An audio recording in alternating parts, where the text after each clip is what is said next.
machen. 215/40 ZR1787W und dann steht da noch Outside. Outside ist nur dafür da, dass wir wissen, dass dieses die Außenseite ist, beim Reifen aufziehen zum Beispiel. Und dann haben wir hier die Breite unseres Reifens, 215. Wir werden das kontrollieren. Kommt hin. So. Jo.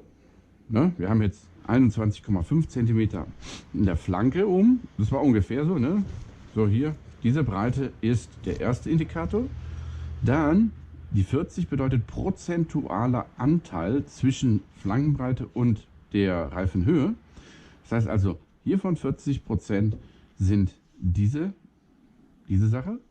Das heißt also, hier ist schon fast ein Niederquerschnittsreifen, ist sehr flach um. Dann kommen wir zum nächsten Wert, das ist die 17 da. Das bedeutet, dass wir einen 17 Zoll Durchmesser im Reifen haben. Also eine 17 Zoll Felge kann benutzt werden für diesen Reifen.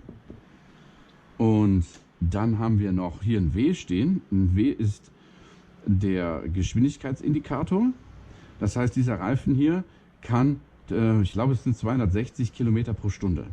Also gibt es Geschwindigkeitsklassen, die Reifen dann einhalten müssen. Und deshalb weiß man dann, wie schnell dieser Reifen sich bewegen darf auf dem Auto.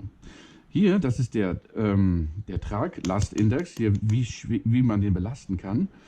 Und das habe ich jetzt nicht mehr im Kopf, die 87, aber ich werde es euch aufschreiben. Das ist also der Tragindex und hier R steht für Radialreifen. So, das heißt also Breite der Felge, Höhe der Felge in Prozent. Dann haben wir hier den Typ der Felge, Radialreifen, die Zollangabe.